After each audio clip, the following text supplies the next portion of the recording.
Give me the cue, Tapas. Yes, Prabhu, you can go ahead now. Jaya Radha Madhava Kunja Bihari.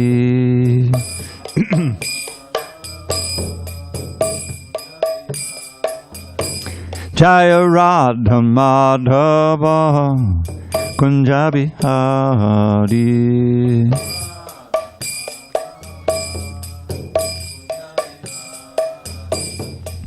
Gopi Jana Vallabha Girivardhari.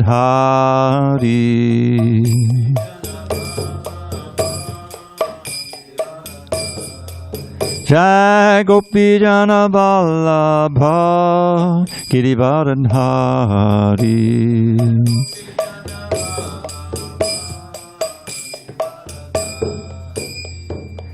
Yashodanandana Bhattacharya Ranjana.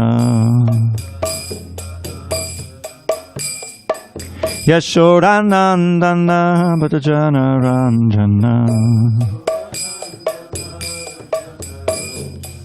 Yamunatira Vanachari.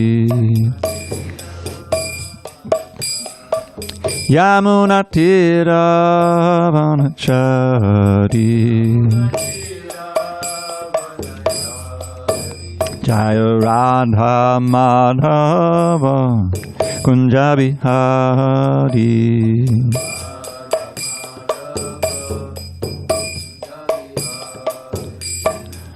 Hare Krishna, Hare Krishna, Krishna Krishna, Hare Hare, Hare Rama, Hare Rama, Rama Rama, Hare Hare.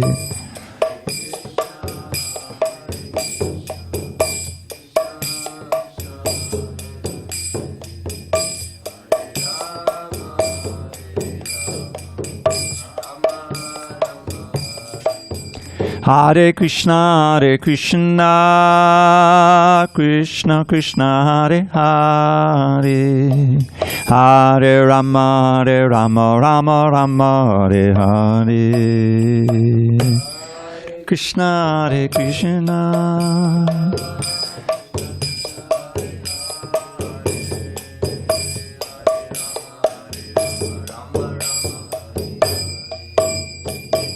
Hare Krishna, Hare Krishna, Krishna Krishna, Hare Hare, Hare Rama, Hare Rama, Rama Rama, Hare Hare.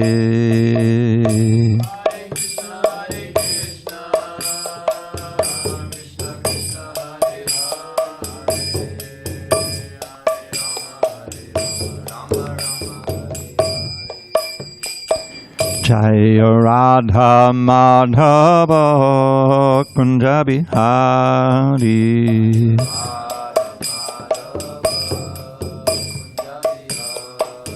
Jaya Radha Madhava Kunja Bihari.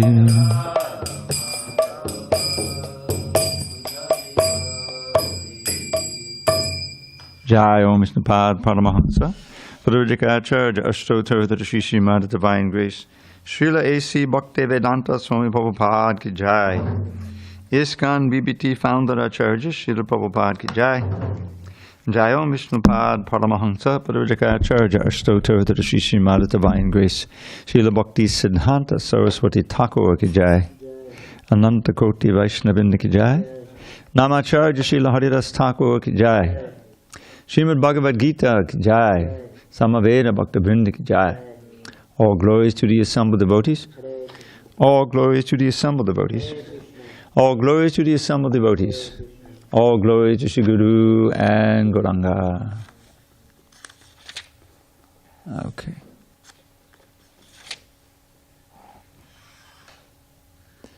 Tapas. Is it two, 3 or 4? 4. Text 4. Okay. All right. Om Namo Bhagavate Vasudevaya. Om Namo Bhagavate Vasudevaya. Om Namo Bhagavate Vasudevaya.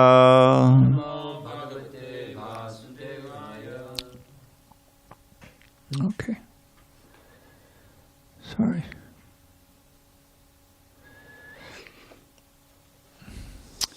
On this 12th day of July, 2022 in San Diego, we're reading from Srimad Bhagavad Gita as it is, translation and commentary by His Divine Grace A.C. Bhaktivedanta Swami Prabhupada.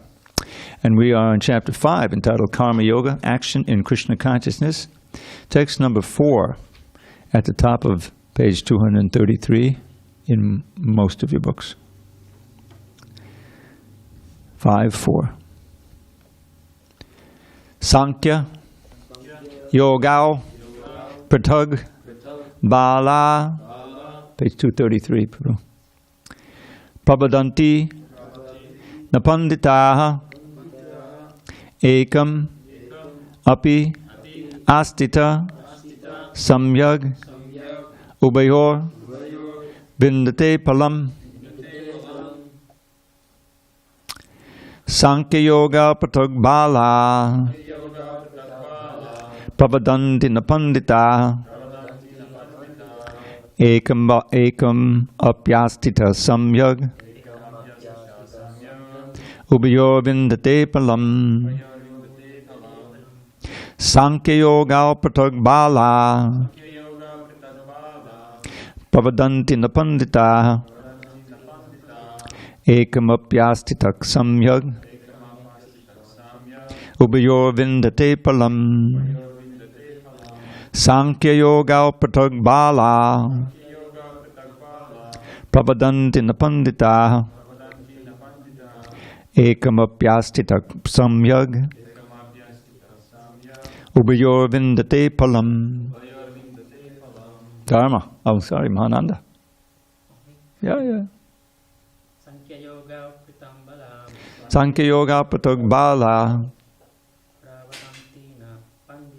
Prabhadanti Napandita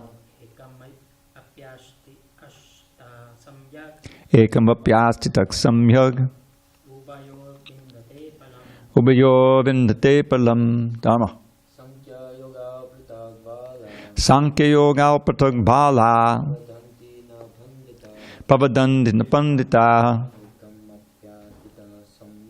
Ekam Apyastitak Samyag Ubayor Vindate Palam.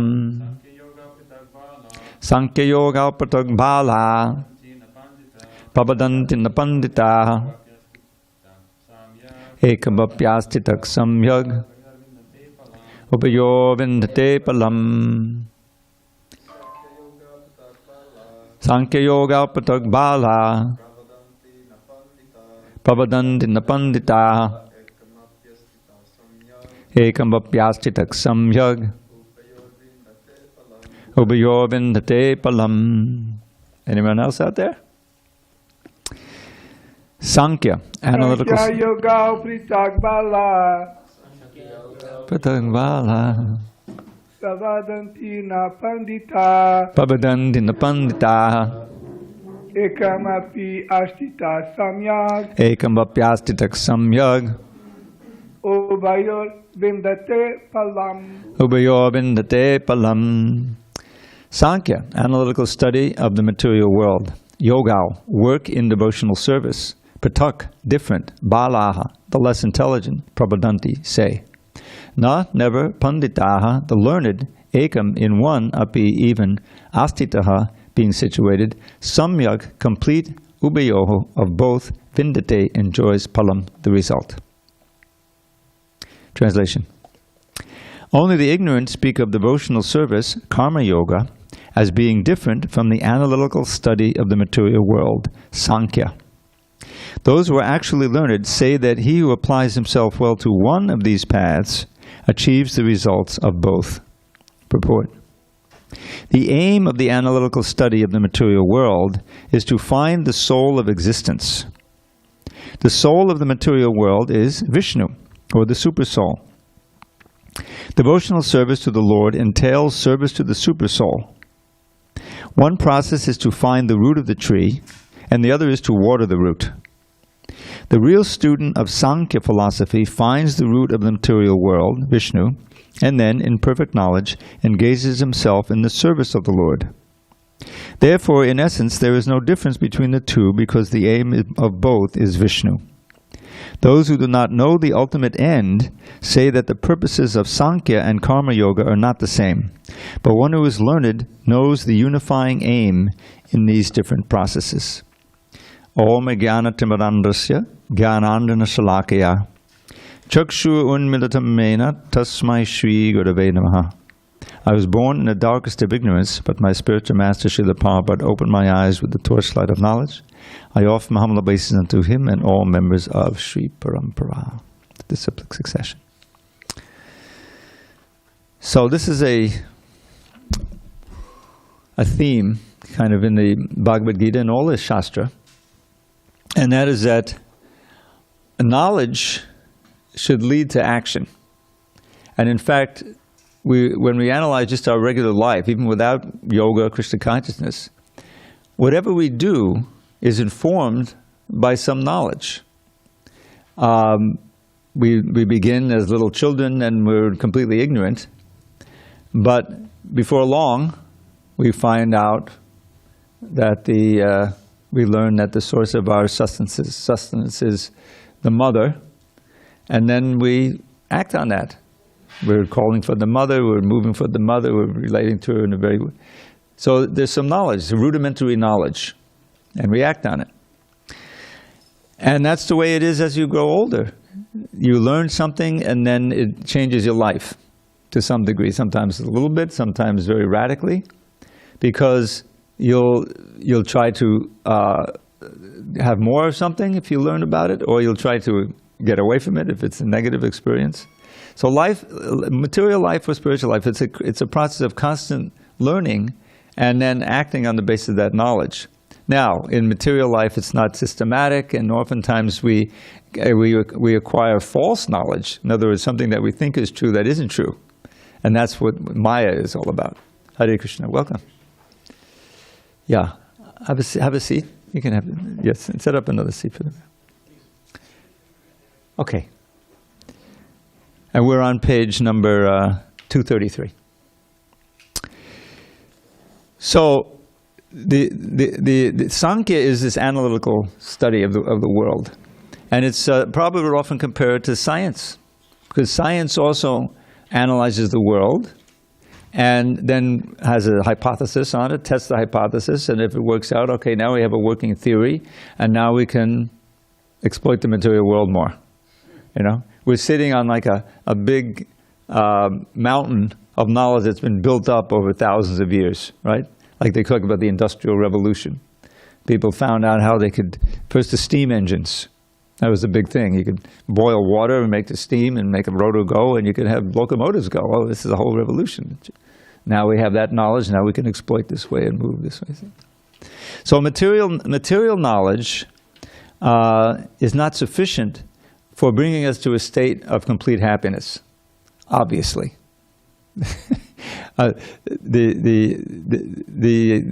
reason why is because we ourselves are not material beings, although our body is certainly material, made of all kinds of, it's a very complicated machine.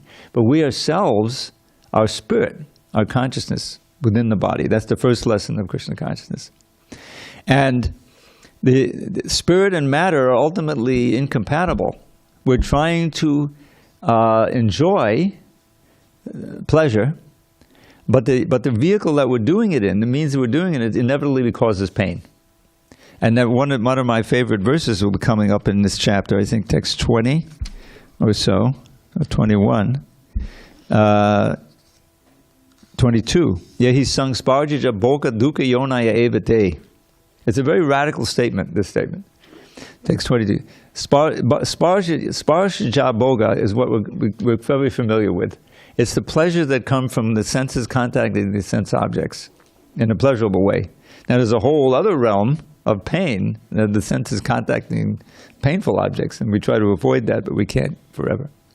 But there is definitely pleasure in the senses contacting the sense objects. But Krishna says that that very pleasure is the source of your suffering. Why? Well, on a very basic level, the science of bhakti is based on the Vedas, and the basic principle there is that we're spirit, not matter, and that we never took birth and will never die as spirit. This is our real being. But we inhabit different bodies. The science of transmigration. We know the karma. Isn't there a saying in the thing, what goes around comes around?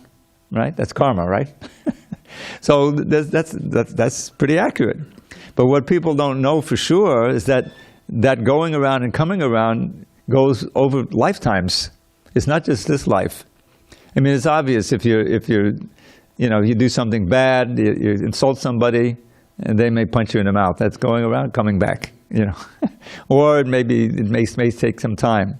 But what's not so obvious is that this is being carried over from life to life, lifetime to lifetime. Because the basic principle of Sāṅkhya, just analyzing our own being. We obviously have these senses, right? We have the knowledge-acquiring senses, we call them Gyanendriya, which is the vision, the hearing, the taste, the touch, the smell.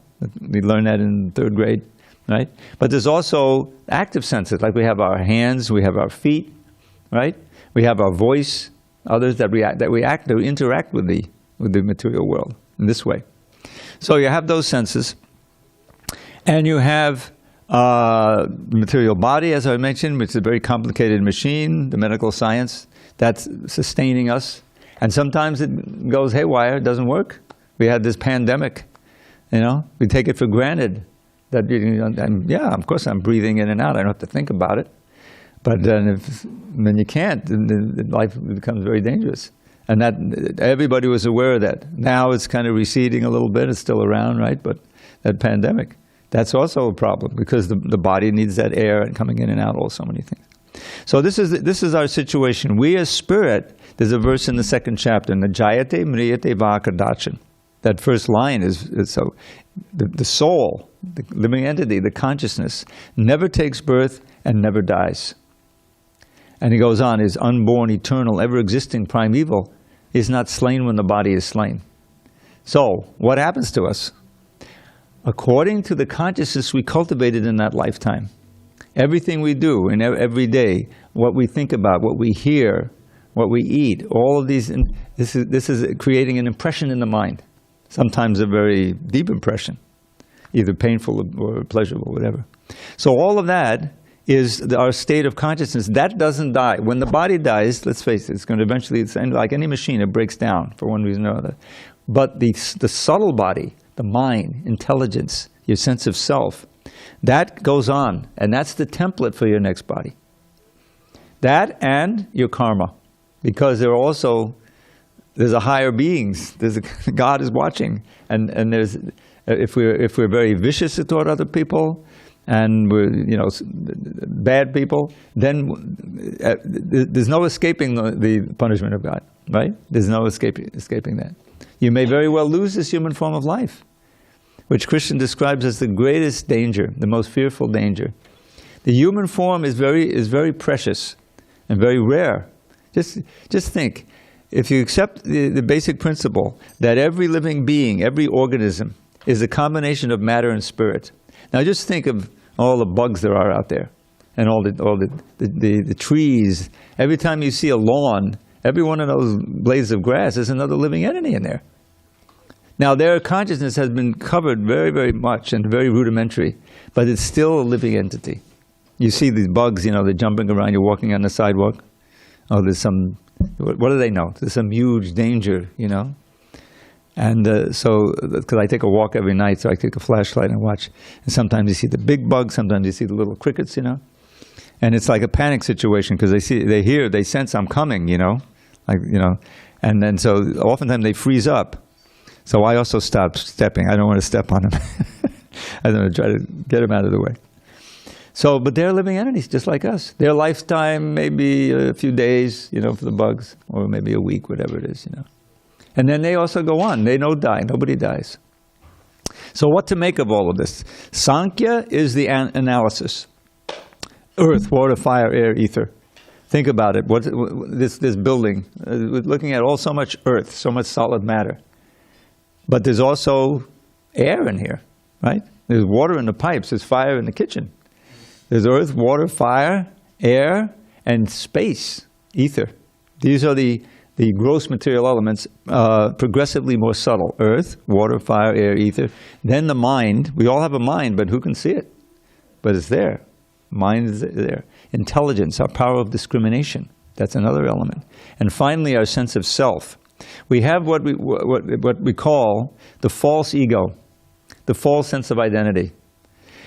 All of us are sitting here. We all have different bodies, obviously. And they're always changing. Changing. But we identify with it. Yes, I'm male, I'm female, I'm this age. I was born here, I know this language, I belong to this race, this whatever, this family. But all of that is superficial.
Krishna, is the microphone on?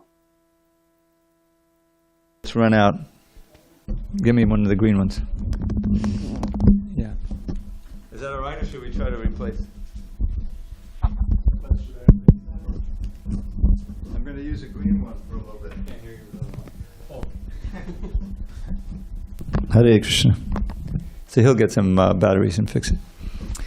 So the point is that unless we have the yoga part of this compound here, not just Sāṅkhya, not just analysis and science and exploitation, but actually coming to the point of, all right, let's use, the whole idea is using this gift that we've been given, human life, human intelligence, to link up to the supreme soul, the supreme consciousness, which is another way of saying God, the source of everything, who is completely hidden from us in our material consciousness without having this source of knowledge. And the means of yoga, the process of yoga.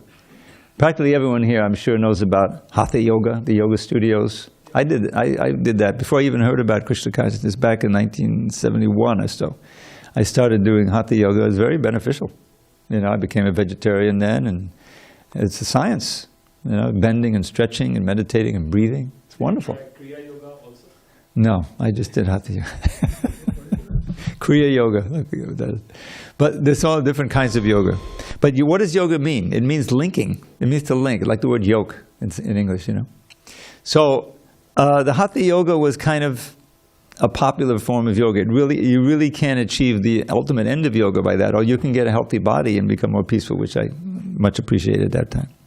But real yoga means to take this, all right, now I know I'm a spirit in the body, now what do I do with that knowledge? How do I use this gift I've been given to become more and more aware of the source of everything, the Supreme Person, and and what is my relationship? What does that mean?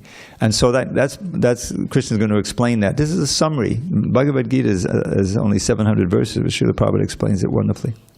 So we should understand that the knowledge should give us an impetus to practice in order to realize more and more that in our present state we're ignorant of all these things. It doesn't even enter into our consideration because we have no means of perceiving it. But factually speaking, the soul, the science of the soul and the science of the Supreme Soul is what the value of human life is all about. Otherwise, we're just polished animals. The animals eat, we eat. The animals sleep, we sleep. The animals defend, have their little, the crickets have their fight or flight, and we have our big armies, but it's still fighting. And we have sex, and they have sex, and we reproduce. But that's not human life. We're simply polished animal life. The whole purpose or the meaning of human life is that it's a gift, it's a great chance to use our superior intelligence to understand these things and then practice under superior guidance the principle of yoga, of linking up to the Supreme, so that we can move toward the ultimate goal of life, preliminarily, which is break out of this birth and death. Does anyone think that it's a nice thing? I mean, we all forgot birth. I know I did. But it's no fun either. But the real thing is death. But actually, I'll tell you, the real thing is disease. Death is just like this. But it's the lead up. I'm 74, I'm trying to keep my health, diet, exercise, as best I can, but you can only do so much. And so we're all going to face that. And all of our hopes of being happy and jubilant is going to be wrecked by time. So how do we deal with that? Do we just have to say, well, that's life, grab all the pleasure you can get? No, that's not life. Remember the basic principle: we don't die. I have my little mantra, if you allow me. Every single body dies. Nobody dies. Wake up, and open your eyes. You're not that body. You're a pure spirit soul.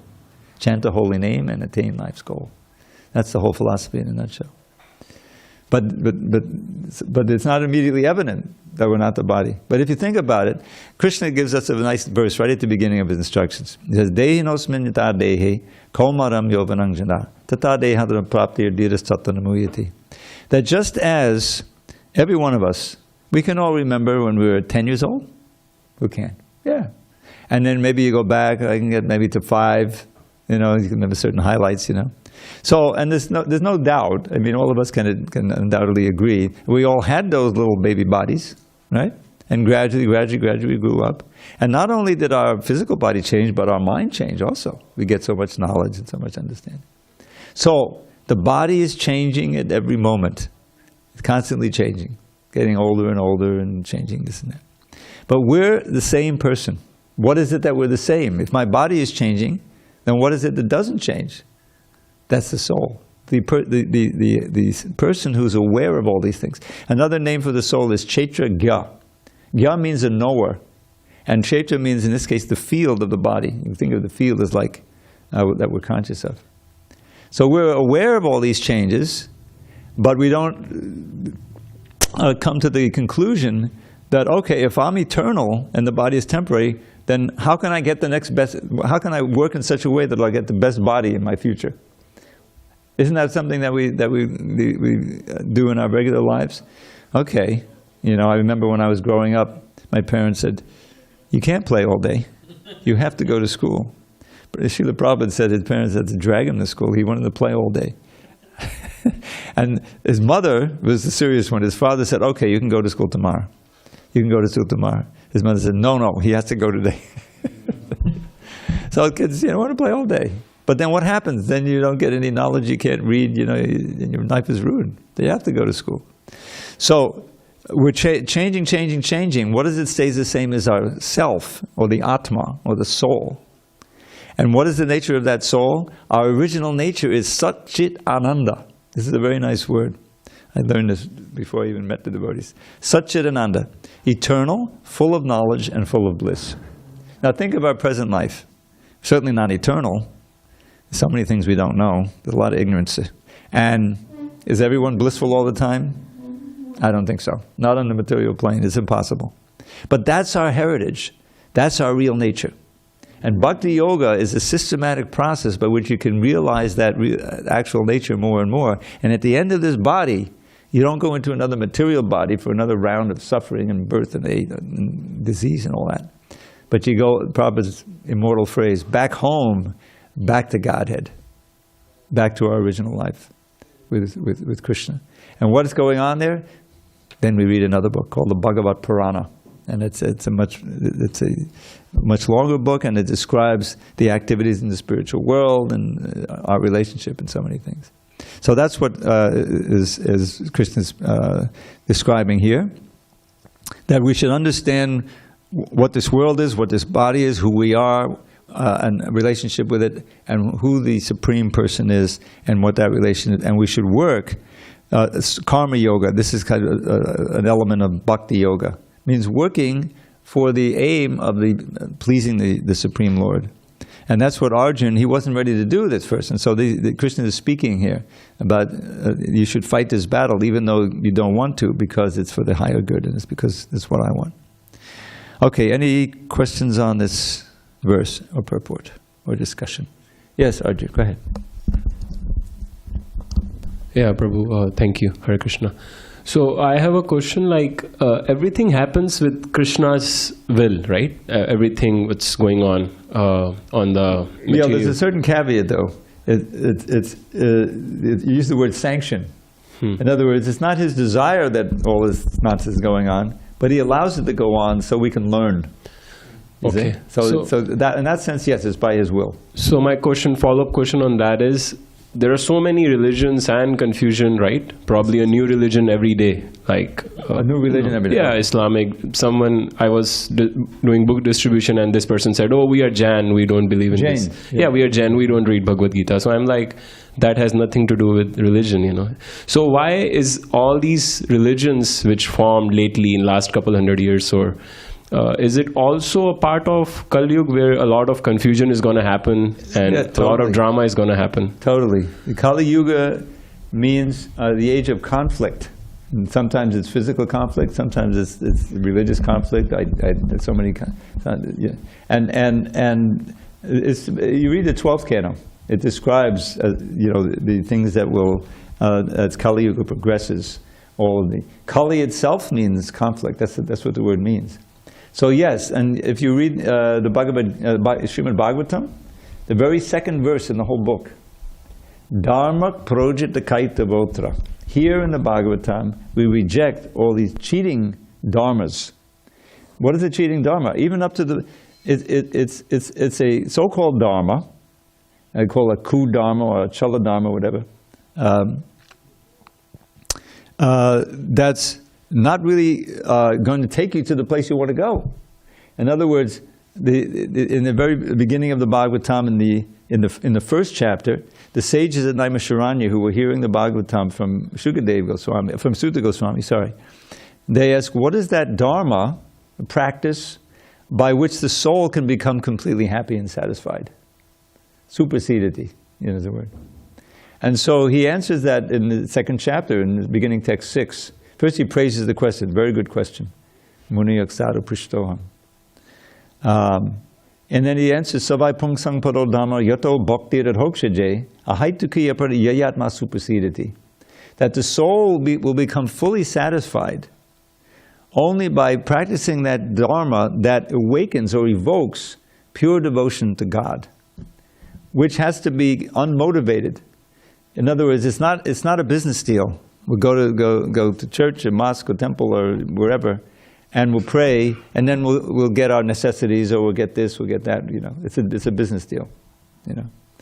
No, the ahoituki means the motive is simply love. It simply is service. And then, but immediately made one question. Well, how is that going to work? I mean, I have so many needs. But the idea is that your needs will be provided. Krishna says, Yoga Kshema Vahamyaham. I will provide your needs, I'll provide your security. But more importantly, we will uncover our original quality, or original nature, which is what Dharma really means, of love of God. And that platform of love of God is the platform of ever-increasing happiness and bliss, because it's not based on anything material. It's based on pure spirit. And this is our nature. It's just like a hand. A hand is part and parcel of the body. This hand, if it does what I want, you don't even think twice. You want some water, the hand is reached over there. I don't know. I didn't consciously say, okay, hand, now do this. Right? Its nature is, it immediately serves the desire of the soul. So similarly, we're Krishna's hands. Krishna said in the 11th chapter, Nimitta matram bhava savyasachan. Right? He says, just be my agent. You be my agent. The battle is already going to happen. This is my plan. You just be my agent and do the service, and everything will come right. So this is what we have to become again, like Krishna's hands and feet and servants. So the other dharmas that come up, they're distortions, kaitava dharma. And it's given in that verse. The next verse, 2 verses later, says, Dharmak svanuchutak pungsam vishrakshena katasuyak no pariye jarirachim shama evahi kevalam. Is that dharma, you may do your dharma, whatever it is. It may be your social dharma, varnashram dharma. Fine, I'm working very nicely as a kshatriya, as a vaishya, I'm doing my business. But if it doesn't increase your desire to learn about and hear about Krishna, God, the all attractive, blissful person, then it's shamahevi kevalam. It's a lot of hard work for nothing. Because at the end of life, you're going to leave this body and come back again. You didn't make any progress. So Krishna consciousness is meant to increase our desire to know more and more about God and our relationship with God and serve Him. All right, let's go on. Oh, I'm sorry, Mahananda. Yeah, we're short of a mic. What happened to the other one? Here. All right, give me the brown one. You take a green one. Here, he's got the green one here. Take that green one. And Dharma, you give me the brown one.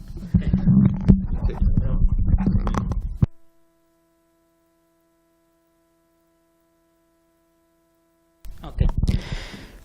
Yeah, let's say we get to the conclusion of the yoga. We want to go back to Godhead. Yeah. So how? But on the other hand, I read that once you approach or you get to Prema Bhakti, you wanna keep serving Krishna life after life. So, what about if I just don't want to born again and just go back to Krishna? Because coming back again, just the pure devotees do that, no? Well, the point is that you'll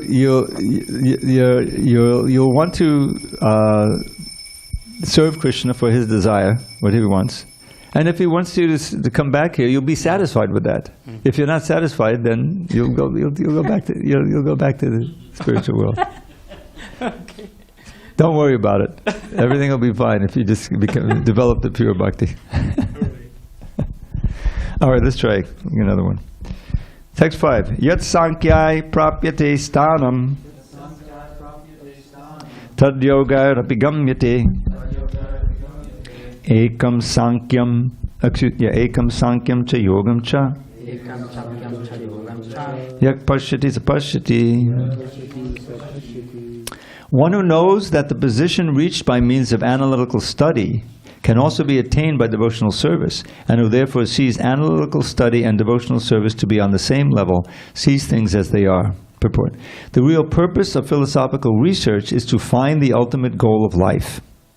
Since the ultimate goal of life is self-realization, there is no difference between the conclusions reached by the two processes. By Sāṅkhya philosophical research, one comes to the conclusion that a living entity is not a part and parcel of the material world, but of the Supreme Spirit whole. Consequently, the Spirit soul has nothing to do with the material world. His actions must be in some relation with the Supreme. When he acts in Krishna consciousness, he is actually in his constitutional position. In the first process, Sāṅkhya, one has to become detached from matter, and in the devotional yoga process, one has to attach himself to the work of Krishna consciousness. Factually, both processes are the same, although superficially, one process appears to involve detachment, and the other process appears to involve attachment. Detachment from matter and attachment to Krishna are one and the same. One who can see this sees things as they are. So this principle of detachment is spoken of here. Right now, our mind is a jumble of attachments.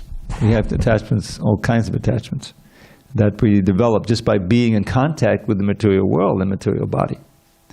So those attachments, unless they're purified before we leave this body, they'll bring us back again to another material body. You see. And that's why, as this verse that I quoted at first, which is coming up in text 22, is so important. Because by enjoying sense gratification, you develop attachments. We develop attachments. That's what the whole advertising is about. Trying to implant a desire seed in your mind to buy something and enjoy it. Oh, I like that. I'll buy it. Let me buy it again and again and again. Right? That's the whole idea. Get you hooked. It may not be a drug, but it acts in the same way. So all of those attachments that we build up through the lifetime will bring us back again to another lifetime. So what to do with that attachment? Because we're living entities, we're part and parcel of Krishna. Krishna, he's living, so many infinite living entities in different forms in the spiritual world. And Krishna has a relationship with all of them. Intimate, loving relationship. That's why they're there. That's why they can stay there. So that loving relationship is the context of our transcendental bliss, the varieties of love. And you can see it's reflected in this world. What really makes the world go round, right? Isn't there a song? Probably haven't heard that one. Love. Love makes the world go round. It's true. And the problem is that love is probably called a mortal phrase, perverted reflection of the love for Krishna. And it can bring so much pain. The love is there. Let's just think of something that's very common today. Love for a pet. Okay? Love for a pet. Every time I take my walk, and so many people walking their dogs, Fine. And there's an affection there. There's no question of attachment. Otherwise, they wouldn't keep the dog. The dog apparently loves you, you love the dog. But what happens? The dog's, longevity is, 10, 12, 20 years maximum, Oh, my dog died. I remember when I was a kid when my dog died. Oh my God. Shaggy. I remember his name. It was a traumatic experience. So that's the nature of material attachment, is that it ends, it's broken, and it causes suffering. And you want to enjoy it again, and then you come back and another dog. I remember, this is an amazing experience. I'm walking back home one day to my little apartment here, and this dog sees me. And it's a cocker spaniel, you know, but he was kind of big. And he comes running up to me, you know, and the owner there was no leash, and he's you know, slugging up, you know, and trying to lick my feet, you know, because I'm in sandals and everything. And what's this? And I said, maybe this is Shaggy, reborn. Recognize me, you know, because that was 50 years ago. I have to take a few births. But there's a relationship. This is the thing that happens. But the problem is, whether it's, you know, children, your wife, your girlfriend, your home, your money, whatever you're attached to, you're eventually separated from it, and that separation is very painful. And so that's what material life is all about. And so how do we get out of that? We have to redirect the attachment to Krishna. And that's why he says attachment and detachment. Detachment from these material things and attachment to the spiritual things.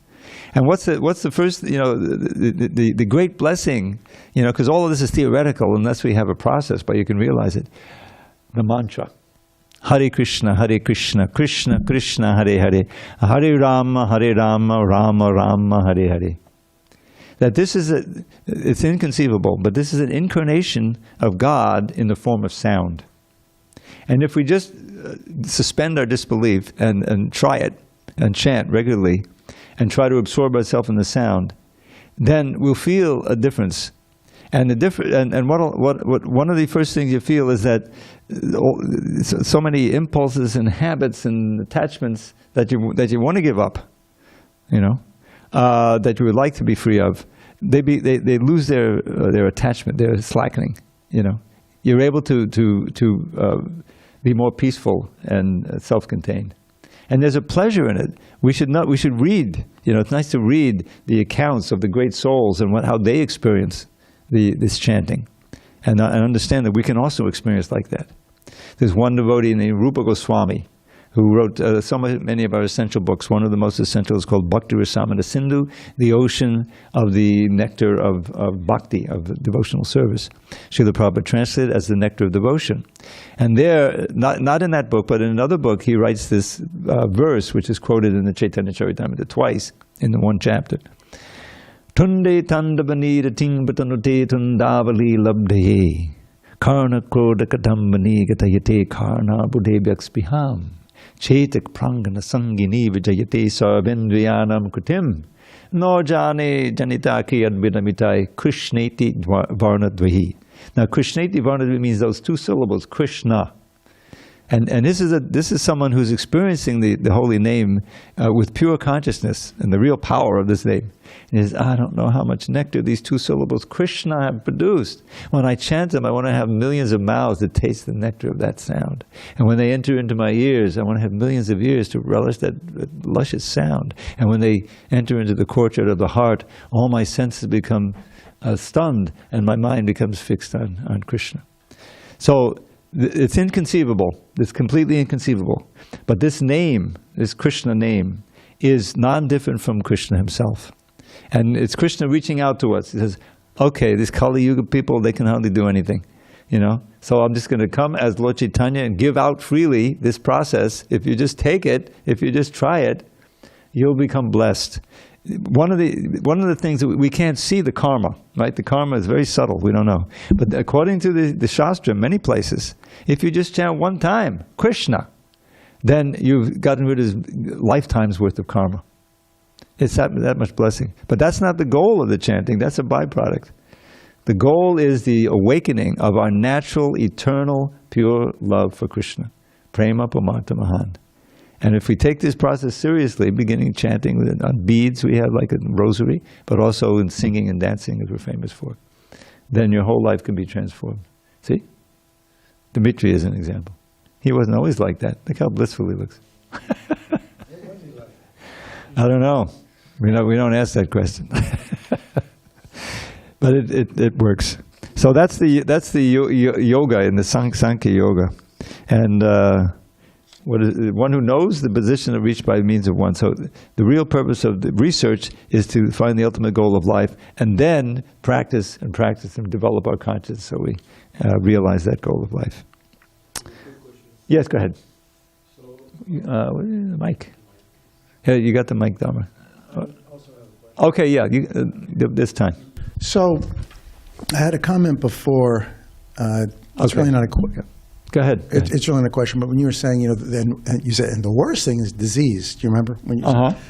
But now I don't know the numbers. I'm not a doctor, but a lot of people, I think, maybe mistakenly, die of natural causes. They go to sleep. They don't wake up. They have no even conscious notion that they did die. So I don't know that that's, so I can tell you, I don't dread it. I feel like, hey, I think I got a good shot I'm saying to go without disease. Death is just like that. Yes. It's the lead up to the death. That's the problem. Is it? Yes.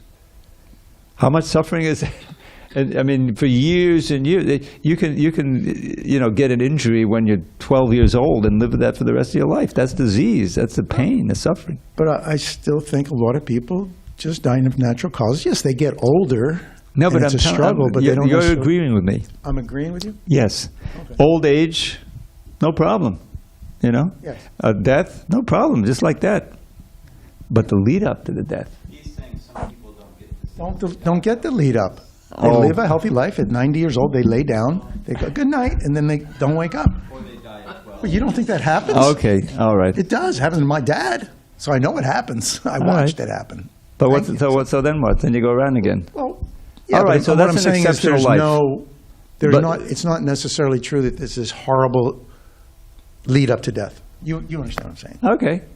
But try next life. You got another life to try. Well, I'm with you there. The point is, Obviously, okay, I'm with you there. they may not know it, but they're lucky to not have to go through the disease. But Yes. the vast majority of people, you get old, you get sick, you got pains, you got aches, you got this and that. Okay. You So know? that's- And then don't forget, there's the mental side. That's also you may people externally don't have be fear pretty of healthy, but But you're- not everybody has a fear of death. huh? Are you talking about the anxiety and the fear of dying? No, the anxiety just of living. You may be very healthy. That's another. It's the rare person that doesn't suffer some kind of mental illness. That's also disease or mental anxiety or something. Even though they're physically very healthy. What I'm saying is that death itself is a very quick thing. But the fear of death can be worse than the death, right? Can be. Yeah. If you have it. Anyway, So so that's maybe one lucky life you go like that, then you come around again and you get cancer for your rest of your life. of course. Okay. So the other comment I have is, you're talking about everything dying, but let's stay on pets. Let's stay All on right, pets. let's meditate So on pets. obviously, I like most, I would assume, I love my dog. He's getting older. But I'm well aware that he's going to die soon. It Yes. doesn't in any way affect the joy of my dog to me. Not at all. Not even this much. And I would suggest that the majority of people, when they get a puppy, unless they're morons, they're well aware that all the joy they could get is going to end. And I don't think any of them would say, I didn't think of that. I'm not going to get the dog. It'll be too brutal at the end. So I don't know that precludes you from having joy, just this idea that it's going to end. I don't know that I really, and I'm not sure, maybe I'm misunderstanding what you're saying. The point is that it's, when you read about and you understand the incredible happiness and bliss that's available in spiritual relationship, with Krishna, then this is a tragic misuse of that. That you know Can't what I'm saying? compare. No comparison, of course. Anyway, he had a question, and I wanted to honor his question before we have to stop, so we'll talk about it later. Yeah, so Prabhu, you mentioned saying one time Krishna cleanse a lot of our karmas Yes. from various lifetimes also. Uh-huh. But my dad passed away last year, and grandparents and my mom parents and all that. So how we make sure they are also taken care of, their karma also cleanses, and they are at the right place. Yes, you have to become a pure devotee. If we chant, it's not going to work. I mean, pure devotee is good, but if we chant and we say, a lot of our chanting goes to my dad, does that work? I don't think that works. I think they have to do it. I mean, it's not... But You can there- pray for them, you know. I mean, I'm not going to pretend to know all the ins and outs of something as subtle as that. But the way in the Shastra it said, if you hear, it's not just chanting, if you just hear one name, you know, which is pretty far out, what to speak of chant one name, then you've eliminated so much karma. Just like a Jamil. He was so sinful, but he chanted the name, he's calling his son. His son was named Narayan, which is the name of Krishna. You know the story. And he was saved from being dragged off to hell. You know, he didn't get pure devotion from that. He had to go off to the Himalayas and do more, but he was saved, got a second chance. The name of the book is Second No, Chance. my dad was a devotee. In fact, my grandpa's name was Radha Krishan. But Yeah. even after they have left the body, sometimes I get worried for them that are they at a right place? Are they just roaming Well, around? the Bhagavad Gita says even a little advancement on this path, if they're, you know, they chant a little bit, they're devotees of some sort, then they'll be reborn in a family where they can continue their devotional service. Human beings, you know, they're blessed. And having you as a son, you're more serious. Yeah. You know? Okay, thank you. Okay, we better adjourn. All glories to Srila Prabhupada. Hari Hari Bol. Now, I don't know if you know, we're going to have a ceremony now, a nice ceremony with the deities and kirtan. And after chanting, and then a little prasadam, sacred food. So if you stay for another 15 minutes, you'll get, and it's all free. Yeah. Assurance of past and future generations being liberated. Yeah.